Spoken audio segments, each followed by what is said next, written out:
Hi hello, আমরা সাধারণত কী করি, যেমন এই কলামটা আমি একটা ফন্ট বাড়ায় দিলাম, বোল্ড করলাম, রেড করলাম, ইটালিক করলাম, দেন এটার ফন্টটা আমরা ভিন্ন একটা ফন্ট দিলাম।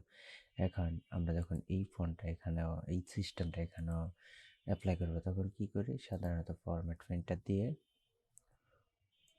আমরা সিলেক্ট করি ঠিক এভাবে, আবার ফরম্যাট ফেন্টার, আবার ফরম্যাট ফেন্টার, আবার। কিন্তু এটাকে ভিন্নভাবে করা যায়।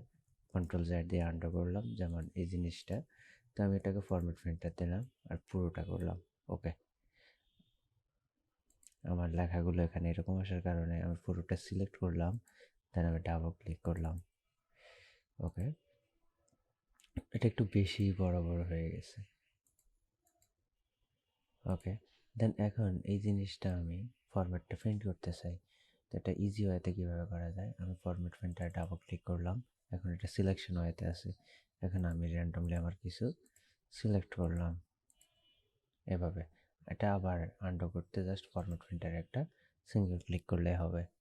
এখানে আরেকটা জিনিস করা যায়, যেমন আমরা এখানে গিয়ে ফিল্টার করলাম, ফিল্টার নিয়ে আসার পর আমরা যে কোনো কোথাও ক্লিক করে আমরা যা করতে পারি শর্ট বাই কালার, অর্থাৎ কালারগুলো তাহলে আমার উপরে চলে আসবে আর বাকিগুলো নিচে আসবে। এখানে আরেকটা জিনিস করা যায়, কন্ট্রোল জেড দিয়ে আগের অবস্থানে যাই। এখানে আরেকটা জিনিস করা যায়, ওটা হচ্ছে ফিল্টার বাই কালার করা যায়, যেমন ফিল্টার বাই কালার, অর্থাৎ কালারগুলো ফিল্টার হবে। So thank you very much for your watching.